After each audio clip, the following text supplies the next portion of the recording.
महाराज जी। महाराज जी, जब रसिक संतों के बारे में पढ़ा और सुना तो पता चला कि उन्हें कैसे कैसे भयानक दुख का सामना करना पड़ा। महाराज जी, ये सब जानने के बाद ऐसा लगता है कि अगर इनकी तरह भगवान हमारी भी परीक्षा लेंगे तो हम तो फेल ही हो जाएंगे, हमें कभी शामा शाम की प्राप्ति नहीं हो पाएगी। ऐसा नहीं, क्योंकि ऐसा उनके नहीं चरणों है। की धूल के बराबर भी नहीं हो। बालक को 1 कुंतल वजन उठाने के लिए नहीं कहा जाता है। भगवान पहले क्षमता देते हैं, फिर दुख देते हैं। पहले क्षमता देते हैं, प्रतिपल उस कष्ट को सहा जा रहा है। जब तक जिएंगे तब तक सहा जा रहा है, जीना ही इसी से है। लेकिन मुझे कोई परेशानी नहीं, मैं एक आनंद में आनंदित हूं। मैं अपने विचारों में खूब तृप्त हूं, खूब संतुष्ट हूं, खूब प्रसन्न हूं। शरीर की कोई परवाह नहीं है। भगवान ने पहले शरीर से बेपरवाह किया और फिर शरीर का रोग दिया। अगर हम अभी अपने रोग में आ जाए तो हम सैया पे पड़े रहे, उठ के बैठने लायक ना रहे। ये भागवतिक क्षमता है, सांसारिक क्षमता नहीं है। शरीर बल से युक्त है। हम ये आपको बताना चाहते हैं, जिस दुख से आप दुखी होकर के, जिस भय से आप भयभीत होकर के भगवत मार्ग में चढ़ने के लिए आप कमजोर बन रहे हैं, उसी को मैं पुष्ट कर रहा हूं। ऐसा नहीं है कि भगवान दुख दे देते और सड़ता रहता है।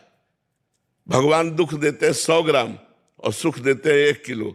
100 ग्राम के ऊपर 900 ग्राम चढ़ा रहता है, इसलिए आनंद में मगन रहते हैं। हम प्रतिपल आनंदित हैं।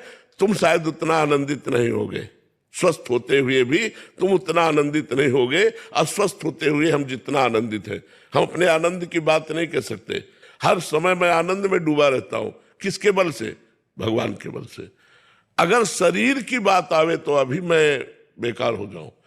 शरीर ऐसे है जैसे आपका शरीर, ऐसे हमसे शरीर दूर है। हम अपने आप में मगन रहते हैं, अपने आप में आनंदित रहते हैं। इसलिए ये निराशा तो मन में लाओ मती कि भगवान संतों को या भक्तों को कष्ट देते हैं। कष्ट आपको दिखाई देता है, देते नहीं है। क्यों? अब जैसे मेरा आखिरी जन्म है, मुझे पता है मेरा आखिरी जन्म है। अब अनंत जन्मों का हिसाब मुझे इस जन्म में भोगवा करके पार किया जाएगा। तो वो थोड़ा थोड़ा थोड़ा थोड़ा कष्ट देते देते देते, मतलब मिलना है पहाड़ जैसा और उसे राई जैसा दे दे करके भुगवा कर भगवान हिसाब बराबर, आवागमन से खत्म खेल। इसीलिए बड़े संतों में बड़े बड़े कष्ट देखे जाते हैं, क्योंकि उनका संसार समुद्र से अब आवागमन से मुक्ति हो गई। अब उनका जन्म नहीं होगा। तो जो हिसाब है, किसी को कैंसर, किसी को ये बड़े बड़े रोग दे दिए जाते हैं और उस रोग से लड़ते हुए संसार का उद्धार करते हैं। जैसे रामकृष्ण परमहंस जी के गले में कैंसर था, हजारों आदमियों का उद्धार करते हैं, अपना उद्धार करते हैं, हजारों का उद्धार करते हैं। और जय जय होती है ऐसे संतों की।